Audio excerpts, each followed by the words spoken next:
नमस्कार. आत्तापर्यंत आपण प्रत्येक भागात एका महत्त्वाच्या नेत्रविकारासंदर्भात माहिती घेतली. पण आजच्या भागात आपण डॉक्टर उदयन दीक्षित यांच्याकडून कॉमन आढळणाऱ्या काही 4-5 नेत्रविकारांसंदर्भात माहिती घेऊया. नमस्कार डॉक्टर. नमस्कार. डॉक्टर, डोळे येणं म्हणजे नक्की काय? आणि मग त्यासाठी आपण डोळे आले समजा तर आपण कोणती काळजी घेतली पाहिजे आणि कोणते उपचार केले पाहिजेत? डोळे येणं म्हणजे डोळ्याला जंतूंचा प्रादुर्भाव होणं किंवा डोळ्याला इन्फेक्शन होणं, ज्याला इंग्रजीमध्ये कंजंक्टिव्हायटिस असं म्हणतात. बऱ्याच वेळा तो वर्षभरात कधीही होऊ शकतो किंवा कधीकधी डोळे येण्याची साथ येते. काही विशिष्ट सीझनमध्ये, कुठलाही वेगवेगळा सीझन असला तरी डोळ्याची साथ हे आपण बऱ्याच वेळा वर्तमानपत्रांमध्ये वाचतो आणि आपण समाजातसुद्धा असंख्य रुग्ण बघतो की डोळे लाल झाले, डोळ्याची साथ आलेली आहे.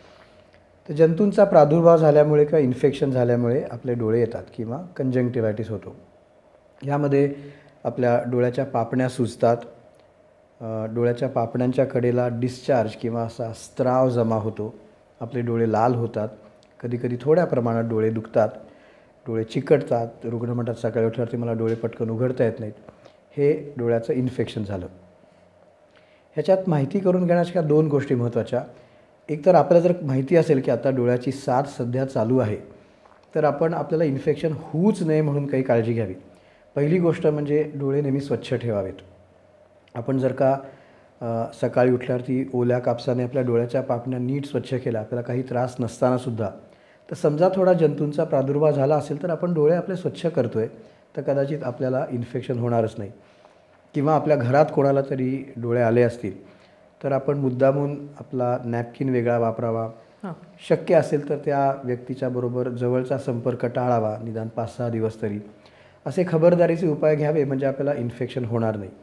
समजा इन्फेक्शन झालं तर काय होतं की बऱ्याच वेळेला आपण सेल्फ मेडिकेशन किंवा आपले घरात ड्रॉप आहेत काहीतरी, ते आपण ड्रॉप चालू करू किंवा औषधाच्या दुकानात जायचं आणि औषधाच्या दुकानदार सांगेल ते ड्रॉप घ्यायचे आणि सुरू करायचे. याला सेल्फ मेडिकेशन म्हणतात. पूर्वीच्या काळी भारतामध्ये बॅक्टेरियल इन्फेक्शन खूप जास्ती असायचं, पाश्चात्य देशांमध्ये व्हायरल इन्फेक्शन. अँटीबायोटिक कशावर काम करतं? बॅक्टेरियावर काम करतं. आता मात्र ह्या इन्फेक्शनचं किंवा डोळे येतात कंजंक्टिव्हायटिस, त्याचं स्वरूप थोडं बदललं आहे. बॅक्टेरियल इन्फेक्शन होतंच, पण आता भारतातसुद्धा खूप मोठ्या प्रमाणात व्हायरल इन्फेक्शनसुद्धा होतं. व्हायरल इन्फेक्शन्सला अँटीबायोटिक्सनी काहीच उपयोग होत नाही. तर त्यामुळे आपण थोडं लक्षात ठेवलं पाहिजे की असं गृहीत धरता कामा नये की मला इन्फेक्शन बॅक्टेरियामुळे झालं, आपल्या अँटीबायोटिकचे ड्रॉप चालू करू. व्हायरल इन्फेक्शननी कधीकधी जास्त गंभीर दुष्परिणाम होऊ शकतात. आपल्या डोळ्याचं नेत्रपटल किंवा कॉर्निया ह्याच्यावरती काही बदल होतात. बऱ्याच वेळेला कंजंक्टिव्हायटिस झालं की अँटीबायोटिक आणि स्टिरॉइड याचं मिश्रण असणारे ड्रॉप दिले जातात. हे बॅक्टेरियल इन्फेक्शनला ठीक आहे, पण व्हायरल इन्फेक्शनमध्ये नीट तपासणी केल्याशिवाय स्टिरॉइडचे ड्रॉप्स वापरणं हे थोडं धोक्याचं असतं. त्यामुळे आपण जर का आपल्याला डोळ्यात इन्फेक्शन झालं तर एकदा तरी नेत्रतज्ञाकडे जावं, खात्री करून घ्यावी की मला कशामुळे इन्फेक्शन झालेलं आहे आणि मग नेत्रतज्ञ देतील ती औषधं वापरावी. हा एक थोडा बदल पूर्वीच्या काळात आणि आत्तापेक्षा कंजंक्टिव्हायटिसकडे आपण लक्ष देण्यासाठी. लोकांना पडणारा एक प्रश्न म्हणजे BP, हृदयविकार किंवा कोलेस्ट्रॉल, ह्याचा डोळ्यावर काही परिणाम होतो का? हा प्रश्न खूप महत्त्वाचा आहे, कारण आत्ता आपण इन्फेक्शन्सबद्दल एवढं बोललो. पूर्वीच्या काळी भारतामध्ये इन्फेक्शन हा एक सगळ्यात मोठा एक विकार होता, पूर्ण शरीराचं, म्हणजे कुठल्याही बाबतीत असो, पण इन्फेक्शन हा मोठा प्रकार होता. आता आपण बऱ्याच गोष्टींमुळे, अँटीबायोटिक्समुळे असेल किंवा आपण पाळणाऱ्या हायजीनमुळे असेल, इन्फेक्शन्स थोड्या प्रमाणात कमी झाली आहेत. पण ज्याला क्रॉनिक डिसिजेस म्हणतात, इन्फेक्शन नसणारे डिसिजेस, ते मात्र आता हळूहळू खूप वाढायला लागलेत. रक्तदाब किंवा ब्लड प्रेशरचा विकार असणं, हृदयविकार असणं किंवा आपल्या शरीरातल्या रक्तातलं चरबीचं प्रमाण वाढणं, ज्याला अगदी साध्या भाषेत कोलेस्ट्रॉल वाढणं असं म्हणतात. खरं ते 4-5 घटक असतात: कोलेस्ट्रॉल, ट्रायग्लिसराइड्स, LDL. तर हे घटक वाढणं आजकाल खूप जास्त वाढलं आहे. त्याला दुसरंही कारण आहे आपली जीवनशैलीमध्ये होणारा बदल. आपण आता पूर्वी इतकं असं शारीरिक काम करत नाही, आपला आहार बदलला आहे. आपण चौरस आहार, मागच्या एक एपिसोडमध्ये आपण बोलतो, चौरस आहार किंवा समतोल आहार घेत नाही. सगळ्यांचा फास्ट फूड खाण्याकडे सध्या खूपच जास्ती टेंडन्सी आपल्याला दिसते. त्यामुळे हे विकार आपल्या समाजात खूप वाढायला लागलेले आहेत.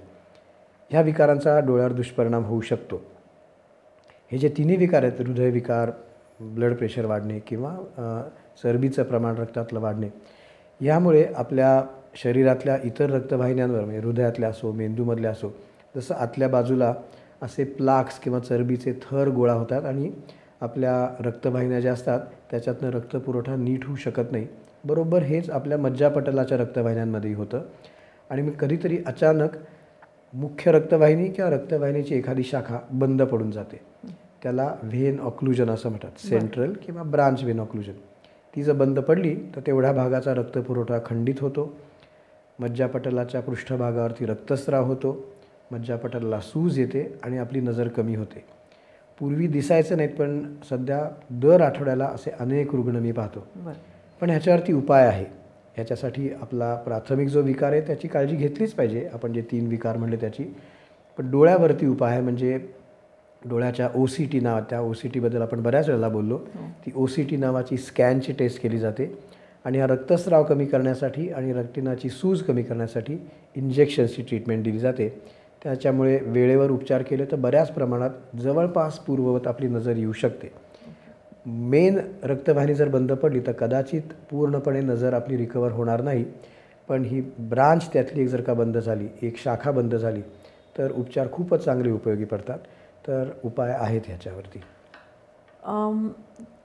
काही वेळेला काय होतं की डोळ्यासमोर असा एक झगमगीत फ्लॅश सारखा पास होतो म्हणू आपण त्याला.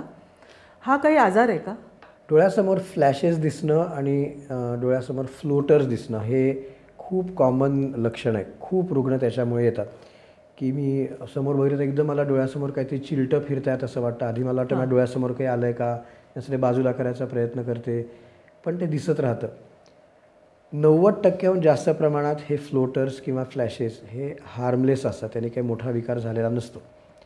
बऱ्याच कारणाने असे आपल्याला फ्लॅशेस दिसू शकतात. आपण कधी मायग्रेन किंवा अर्धशिशी नावाचा एक खूप कॉमनली आढळणारा विकार आहे, आपल्याला मायग्रेनचा विकार असेल तर असे फ्लॅशेस ऑफ लाईट आपल्याला दिसतात. फ्लोटर्स किंवा असे तरंगणारे पदार्थ जे आपल्याला दिसतात, जे मुख्य करून आपण समजा आकाशाकडे पाहिलं किंवा एखाद्या पांढऱ्या सरफेसकडे पाहिलं तर ते आपल्याला प्रकर्षाने जाणवतात.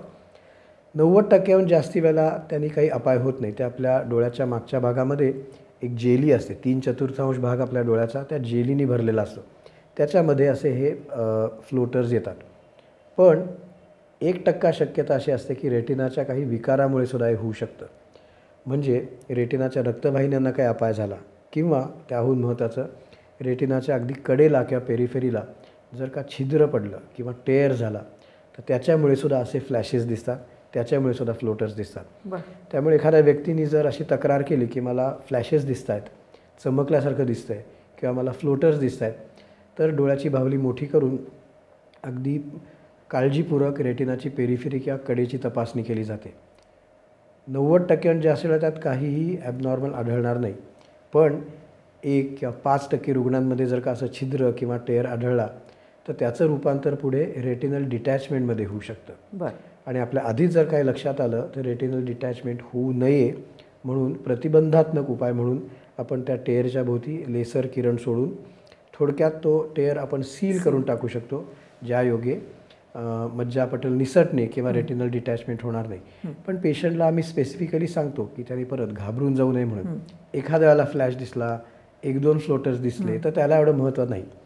पण जर मला सतत फ्लॅशेस दिसतात, गेले 4-5 दिवसभर मला सारखे फ्लॅशेस दिसत आहेत आणि हे फ्लोटर्स किंवा तरंगणारे पदार्थ इतके दिसत आहेत की शॉवरसारखे, मी ते मोजू शकत नाही आहे, तर त्यामुळे रिपीटेड फ्लॅशेस ऑफ लाईट, सतत असा चमक होणं आणि मला मोजता येणार नाहीत एवढे फ्लोटर्स दिसणं, हे मात्र हा एक रेड फ्लॅग, ही एक वॉर्निंग सिम्पटम आहे. डॉक्टरांच्याकडनं डोळे लवकर तपासून घेतले पाहिजेत. मज्जापटल निसटणे हे कोणाच्या बाबतीत जास्त होऊ शकतं, म्हणजे कोणाला ह्याची भीती पाहिजे? आपल्याला जर मोठा मायनस नंबर असेल तर आपल्याला रेटिनल डिटॅचमेंट होण्याची शक्यता जास्ती. फॅमिली हिस्ट्री असणे, परत माझ्या भावाला, बहिणीला, माझ्या आईवडिलांपैकी कोणाला तरी डिटॅचमेंट झाली होती, मलाच एका डोळ्यात डिटॅचमेंट झाली होती आणि आता मला दुसऱ्या डोळ्यात असे फ्लॅशेस दिसत आहेत, तर असे रिस्क फॅक्टर्स असतील तर ताबडतोब तपासणी करून घ्यावी. कारण डिटॅचमेंट झाली तर त्याच्यावरती शस्त्रक्रिया करणं हा एकच उपाय असतो. पण हे आधीचे बदल जर लक्षात आले तर डिटॅचमेंट होऊच नये म्हणून आपण प्रतिबंधात्मक उपाय करून डिटॅचमेंट टाळू शकतो. रेटिनल डिटॅचमेंट म्हणजे मज्जापटल निसटणे, हो हे जर झालं तर त्याचे काय गंभीर दुष्परिणाम होतात डोळ्यावर? हो हो मज्जापटल निसटणं म्हणजे आपण कल्पना करू शकतो की आपण आपल्या घरात समजा वॉलपेपर लावला आणि तो हळूहळू असा निसटायला लागला, त्याची सुरुवात कुठनं तरी होईल, हळूहळू हळू तो सगळाच असा निघून येईल. तसं डोळ्याच्या वरच्या भागातनं खालच्या भागातनं कुठनं तरी मज्जापटल असं निसटायला लागतं, कारण त्याला छिद्र पडलेलं असतं. सुरुवातीला आपल्याला फारसा काही त्रास जाणवत नाही, कारण रेटिनाचा मधला भाग अगदी व्यवस्थित असतो, त्यामुळे सगळं दिसतं. पण मग हळूहळू असं जाणवतं की काहीतरी शॅडो आले, असं रुग्ण म्हणतो की मला वरनं असं काहीतरी चंद्रकोरासारखं काहीतरी आलेलं दिसतंय, म्हणजे मी बघितलं तर मला तिथलं दिसत नाही किंवा खालचं असं दिसत नाही. हा एक सिम्पटम किंवा लक्षण आहे की कुठल्या तरी भागात अशी शॅडो आल्यासारखी दिसणं. त्याला आपण जर का लक्ष दिले तर हळूहळू ती डिटॅचमेंट वाढत जाते, मध्यभागापर्यंत ती पोचली आणि रेटिनाचा मध्यभाग म्हणजे मॅक्युला हा सुद्धा जर का निखळला तर मात्र आपली दृष्टी अचानक पूर्णपणे कमी होऊन जाते आणि मग आपल्याला चांगलं दिसूच शकत नाही. तर डिटॅचमेंटची ही लक्षणं की त्याची शॅडो कुठल्या तरी कोपऱ्यात दिसणे, पण आपण त्याकडे दुर्लक्ष केलं तर कधीकधी आपण थांबून राहिलो, जर का आपण सल्ला घेतला नाही, पूर्ण रेटिना डिटॅच झालं की आपली नजरच एकदम खूप कमी होऊन जाते. पण मग मज्जापटल निसटलं तर तात्काळ उपचार काय आहेत, म्हणजे काय करावे? मज्जापटल निसटलं आणि अगदी सुरुवातीच्या काळात जर का ते लक्षात आलं, अगदी काही दिवसांमध्ये, तर एक अगदी OPD बेसिसवरती किंवा बाह्य रुग्ण विभागामध्ये करण्यासारखा सुद्धा उपचार आहे, शस्त्रक्रिया न करता. डोळ्याच्या आतमध्ये एक गॅस बबल भरला जातो. तो गॅस बबल भरला की तो जी रेटिनल डिटॅचमेंट व्हायला रेटिना असा पुढे सरकला, तो त्या गॅसच्या प्रेशरने असा मागे ढकलला जातो. रुग्णाला एक विशिष्ट पोझिशन दिली जाते, म्हणजे तो गॅस तिथे काम करत राहील. पण अगदी सुरुवातीच्या काळामध्ये वरच्या भागामध्ये वगैरे जर का रेटिनल डिटॅचमेंट झाली तर हा सोपा उपाय अगदी बाह्य रुग्ण विभागात करून सुद्धा रेटिना जागेवर बसवता येऊ शकतो. त्याला न्यूमो रेटिनोपेक्सी म्हणतात. न्यूमो म्हणजे एअर, म्हणजे हवा थोडक्यात डोळ्याच्या आतमध्ये भरणे. पण हे थोड्या रुग्णांमध्येच आपल्याला वापरता येतं. नाहीतर रेटिनल डिटॅचमेंटची अगदी सुरुवात झाली तरी ती वाढण्याच्या आधीच शस्त्रक्रिया करून रेटिना जागेवर बसवता येतो. पूर्वीच्या काळी रेटिनल डिटॅचमेंट ह्या शस्त्रक्रियेचा सक्सेस रेट कमी होता खूप, पण आता निघालेली नवीन उपकरणं, त्याहून महत्त्वाचं म्हणजे अतिशय निष्णात असे रेटिना सर्जन आता प्रत्येक शहरामध्ये उपलब्ध असतात, कारण ते उत्तम ट्रेनिंग घेतात. पूर्वी एवढं चांगलं ट्रेनिंग देणाऱ्या संस्थाच नव्हत्या. आज भारतामध्ये सुद्धा अनेक ठिकाणी रेटिनल सर्जरीचं ट्रेनिंग देणाऱ्या खूप संस्था आहेत.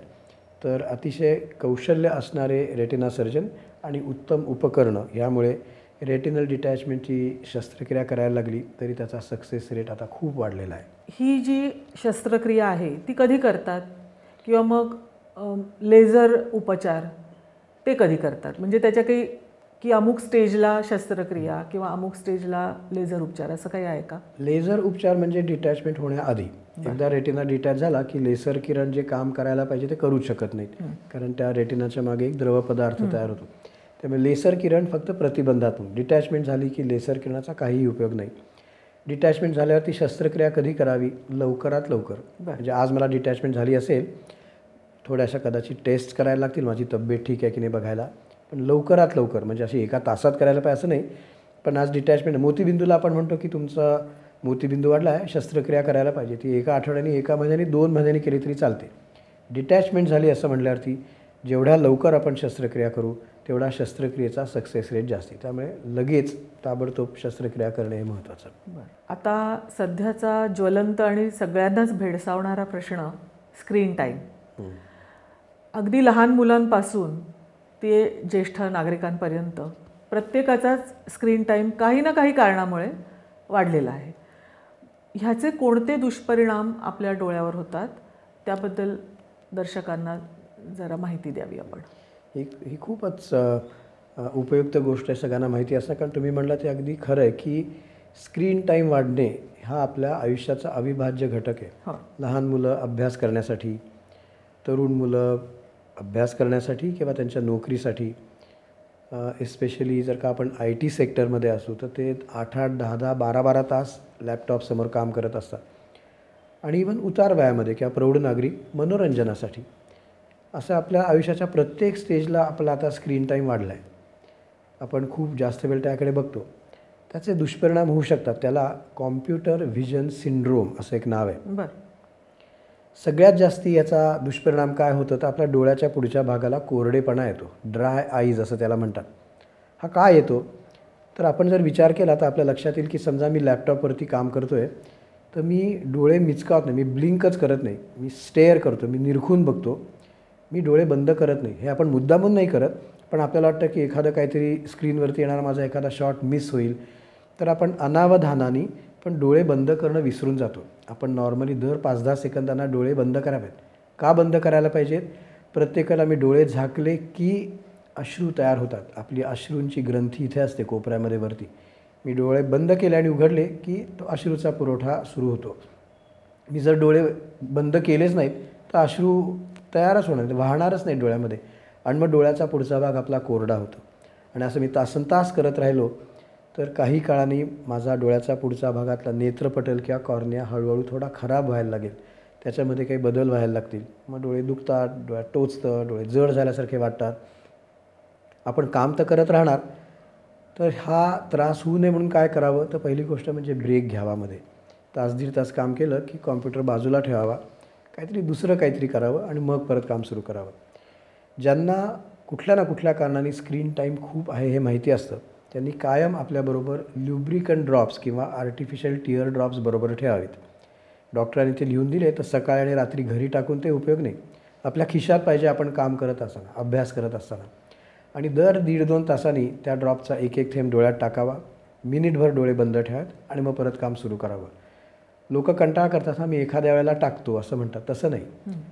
हा अपाय आपल्याला होऊच नये म्हणून खबरदारी म्हणून आपले डोळे कायम मॉइस्ट किंवा ओलसर राहिले पाहिजेत. हा अतिशय सोपा उपाय आहे, हे आर्टिफिशियल टिअर ड्रॉप्स डोळ्यात नियमित टाकणे. ते जर आपण केलं, अनावश्यक स्क्रीन टाईम आपण टाळला, आवश्यक आहे ते करायलाच पाहिजे, पण आपण थोडा विचार केला पाहिजे की माझी आयुष्यभर दृष्टी चांगली राहिली पाहिजे. तर उगीच अतिरेक नको. मी म्हटलं ना, अनेक गोष्टींचा आपण यूजच्या ऐवजी ॲब्यूज करतो, तर ॲब्यूज नको, अतिरेक नको. ते जर आपण टाळलं, मध्ये मध्ये गॅप्स घेतल्या आणि हे ड्रॉप्स वापरले, तर आपल्याला कॉम्प्युटर व्हिजन सिंड्रोम किंवा खूप स्क्रीन टाईमचा अपाय होण्याची शक्यता कमी. थोडक्यात ह्या आय ओपनर नावाच्या मालिकेमधून आम्हाला जो संदेश आपल्यापर्यंत पोचवायचा होता तो म्हणजे, जसं आपण आपल्या आरोग्याबद्दल सध्या सगळेजण खूप सतर्क असतात, म्हणजे पॉझिटिव्ह हेल्थ ही एक कॉन्सेप्ट सगळ्यांना माहिती आहे. आपल्या शरीराला काही विकार होण्याआधीच आपण व्यायाम करतो, आपण आपलं आहार समतोल आहार ठेवतो. ही जी काळजी आपण घेतो कुठलाही विकार होण्याआधी, हीच गोष्ट आपण डोळ्याच्या विकारांबद्दलसुद्धा पाळली पाहिजे. म्हणजे आपल्याला कुठलेही विकार होण्याआधी निदान 3-4 वर्षातनं तरी नेत्रतज्ञाकडे जावं, डोळ्याची पूर्ण तपासणी करून घ्यावी. म्हणजे आपल्याला कुठला विकार होण्याआधी, कुठला त्रास होण्याआधी नेत्रतज्ञाचा जर का तो लक्षात आला, त्यांनी जर रोगनिदान केलं आणि वेळेवर जर का उपचार सुरू केले, तर आपल्याला मोठे विकार न होता आयुष्यभर आपली नजर उत्तम राहील. ही नेत्रविकार सांभाळण्याची गुरुकिल्ली आहे.